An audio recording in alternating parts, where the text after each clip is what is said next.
നമസ്കാരം. പാക് അധീന കശ്മീർ ഇന്ത്യയാണ്. അത് എല്ലായ്പ്പോഴും അങ്ങനെ തന്നെയായിരിക്കുമെന്ന് എസ് ജയശങ്കർ ആവർത്തിച്ചു പറയുകയാണ്. പാക് അധിനിവേശ കശ്മീരിലെ പ്രതിഷേധം ഉയർത്തിക്കാട്ടിക്കൊണ്ട് വിദേശകാര്യമന്ത്രി എസ് ജയശങ്കർ വിശാലമായ ചില കാഴ്ചപ്പാടുകളാണ് പങ്കുവയ്ക്കുന്നത്. പാക് അധീന കശ്മീരിലെ സാഹചര്യത്തിന്റെ വിശകലനം വളരെ സങ്കീർണമാണെന്നാണ് അദ്ദേഹം ഊന്നി പറഞ്ഞത്. പാക് അധീന കശ്മീരിൽ താമസിക്കുന്ന ജനങ്ങൾ ജമ്മു കശ്മീരിലെ ജനങ്ങളുമായി അവരുടെ സാഹചര്യം താരതമ്യം ചെയ്യുമെന്നും അവിടെയുള്ള ആളുകൾ യഥാർത്ഥത്തിൽ എങ്ങനെ പുരോഗമിക്കുന്നു എന്നതിനെക്കുറിച്ച് ചിന്തിക്കുമെന്നും അദ്ദേഹം പറഞ്ഞു. പാക് അധീന കശ്മീർ എപ്പോൾ ഇന്ത്യയിൽ ലയിക്കുമെന്ന ചോദ്യത്തിന് ജയശങ്കർ ആ ചോദ്യം തന്നെ തിരുത്തുകയും POK എന്നും എപ്പോഴും ഇന്ത്യയുടേതായിരിക്കുമെന്നാണ് ആവർത്തിച്ചത്. ഉയർന്ന പണപ്പെരുപ്പ് മൂലം മേഖലയിൽ നടക്കുന്ന അക്രമാസക്തമായ പ്രതിഷേധങ്ങൾക്കിടയിൽ ഇന്ത്യയുടെ നിലപാട് വളരെ പ്രസക്തമാണ്. ഗോതമ്പ് മാവിന്റെയും അതുപോലെ തന്നെ വൈദ്യുതിയുടെയും ഒക്കെ കുത്തനെയുള്ള വില വർധനവ് കാരണം വൈദ്യുതി ബില്ലുകൾക്കും നികുതികൾക്കുമെതിരെ നടക്കുന്ന സമ്പൂർണ്ണ സമരം പാകിസ്ഥാനേറ്റ വലിയ പ്രഹരം തന്നെയാണ്. പാക് അധീന കശ്മീർ എല്ലായ്പ്പോഴും ഇന്ത്യയുടേതായിരുന്നു. അത് ഞങ്ങൾ തിരിച്ചെടുക്കുമെന്നാണ് ആഭ്യന്തരമന്ത്രി അമിത്ഷായും ശക്തമായ പ്രസ്താവനയിലൂടെ പറഞ്ഞത്. പാക് അധീന കശ്മീരിൽ ഇപ്പോൾ ആസാദി മുദ്രാവാക്യങ്ങളും പ്രതിഷേധങ്ങളും പ്രതിധ്വനിക്കുന്നത് ശുഭസൂചനയാണ്.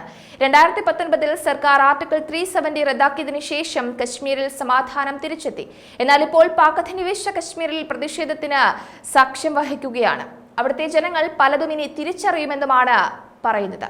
പാക് അധീന കശ്മീർ ഏറ്റെടുക്കണമെന്ന ആവശ്യത്തെ പിന്തുണയ്ക്കാത്ത കോൺഗ്രസ് നേതാക്കളെ രൂക്ഷമായി വിമർശിച്ച അമിത്ഷാ പറഞ്ഞത് ഇങ്ങനെയാണ്. മണിശങ്കർ അയ്യരെ പോലെയുള്ള കോൺഗ്രസ് നേതാക്കൾ പറയുന്നത് പാകിസ്ഥാന്റെ ആറ്റം ബോംബുള്ളതിനാൽ അത് ചെയ്യരുത് എന്നാണ്. പാക് അധിനിവേശ കശ്മീരിനോട് മറ്റൊന്നും പ്രകടമാക്കരുത് എന്നാണ്. എന്നാൽ പാക് അധിനിവേശ കശ്മീർ ഇന്ത്യയുടേതാണ്, അത് തങ്ങൾ ഏറ്റെടുക്കുമെന്ന് തന്നെയാണ് അമിത്ഷാ പറഞ്ഞു വെക്കുന്നത്. സാമ്പത്തിക ഞെരുക്കം, പാകിസ്ഥാൻ സർക്കാരിൽ നിന്നുള്ള അവഗണന, പ്രദേശത്തിന്റെ പദവിയെ ചൊല്ലി പരിഹരിക്കപ്പെടാത്ത രാഷ്ട്രീയ സംഘർഷങ്ങൾ എന്നിവയാൽ നയിക്കപ്പെടുന്ന അസ്ഥിരമായ സാഹചര്യമാണ് പാക് അധീന കശ്മീരിൽ ഇപ്പോഴുള്ളത്. പ്രതിഷേധങ്ങളിലൂടെ പ്രതിഫലിക്കുന്നതും അതുതന്നെയാണ്. പാകിസ്ഥാനിലെ ഉയർന്ന പണപ്പെരുപ്പ് നിരക്കും പാക് അധീന കശ്മീരിലെ ജനങ്ങളെ വലിയ രീതിയിലാണ് ബാധിച്ചത്. അതേപോലെ തന്നെ വർദ്ധിച്ചു വരുന്ന ഊർജ്ജ ചെലവുകൾ, ഇന്ധനവും വൈദ്യുതിയും ഉൾപ്പെടെയുള്ള ഊർജ്ജ വിലകൾ വർദ്ധിക്കുന്നത് ഗാർഹിക ബജറ്റുകളെ കൂടുതൽ ബുദ്ധിമുട്ടിക്കുകയും ജീവിത ചെലവ് വർദ്ധിപ്പിക്കുകയും ചെയ്യുന്നു.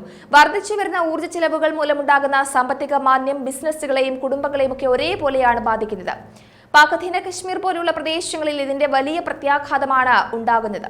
അതേപോലെ തന്നെ വൈദ്യുതി വിതരണത്തിൽ കേന്ദ്ര സർക്കാർ വിവേചനം കാണിക്കുന്നതായി ആരോപിച്ച് പാക് അധീന കശ്മീരിലെ പലരും രംഗത്ത് വന്നിട്ടുണ്ട്. നേതാക്കളൊക്കെ ഒരേ സ്വരത്തിൽ പറയുന്നത് വിവേചനത്തിന്റെ ശബ്ദങ്ങളാണ്. നീലം, സലം പോലെയുള്ള പദ്ധതികളിൽ നിന്ന് ഉൽപ്പാദിപ്പിക്കുന്ന ജലവൈദ്യുതിയുടെ അപര്യാപ്തമായ വിഹിതം സംബന്ധിച്ച പ്രശ്നങ്ങൾ വിഭവ വിഹിതത്തെയും പ്രാദേശിക അസമത്വത്തെയും കുറിച്ചുള്ള വിശാലമായ ആശങ്കകൾ ഉയർത്തിക്കാട്ടുന്നുണ്ട്. വർദ്ധിച്ചു വരുന്ന ജീവിത ചെലവുകൾ മൂലം പാക് അധീന കശ്മീരിലെ സമീപകാല പ്രതിഷേധങ്ങൾ പ്രാദേശിക ജനങ്ങളിൽ വർദ്ധിച്ചു വരുന്ന നിരാശയാണ് എടുത്തു കാണിക്കുന്നത്. സമരത്തിനിടെ പ്രതിഷേധക്കാരെയും വ്യാപാരികളെയും ഒക്കെ അറസ്റ്റ് ചെയ്യുന്നത് പിരിമുറുക്കം വർദ്ധിപ്പിക്കുകയും അടിസ്ഥാനപരമായ സാമ്പത്തിക പരാധീനതകളെ കൂട്ടുകയും ചെയ്യുന്നുണ്ട്. അതേപോലെ തന്നെ പാകിസ്ഥാന്റെ വിദേശ നാണയ ശേഖരം കുറയുന്നത് വലിയൊരു പ്രതിസന്ധിയാണ്. 2021 ഓഗസ്റ്റിൽ $20.1 ബില്യൺ നിന്ന് 2023 ഫെബ്രുവരിയിൽ $2.9 ബില്യൺ ആയിട്ട് കുറഞ്ഞു. ഇത് കാര്യമായ സാമ്പത്തിക അസ്ഥിരതയും ബാഹ്യ സാമ്പത്തിക ആഘാതങ്ങൾക്കുമുള്ള സാധ്യതയും സൂചിപ്പിക്കുന്നുണ്ട്. ചുരുങ്ങിക്കൊണ്ടിരിക്കുന്ന GDPയും സ്തംഭനാവസ്ഥയിലായ സ്റ്റോക്ക് മാർക്കറ്റും സമഗ്രമായ ഘടനാപരമായ പരിഷ്കാരങ്ങൾ ആവശ്യമായ വിശാലമായ വ്യവസ്ഥാപരമായ പ്രശ്നങ്ങളാണ് ഉയർത്തിക്കാട്ടുന്നത്.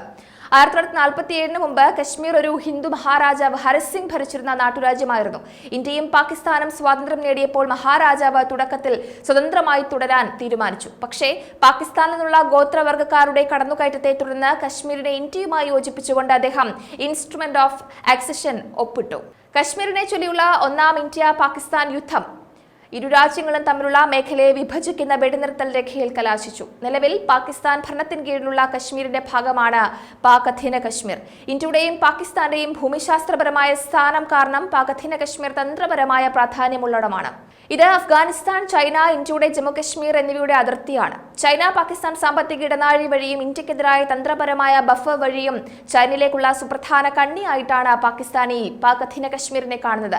എന്തായാലും പാക് അധീന കശ്മീരിലെ ജനങ്ങൾക്ക് കാര്യങ്ങൾ മനസ്സിലായി തുടങ്ങിയിരിക്കുന്നു. പാകിസ്ഥാന്റെ പൊയ്മുഖം വലിച്ചു കയറി അവർ ഇന്ത്യയോട് ലയിക്കുന്ന സമയം അധികം വൈകില്ല എന്ന് തന്നെയാണ് വിദഗ്ധരൊക്കെയും പറയുന്നത്.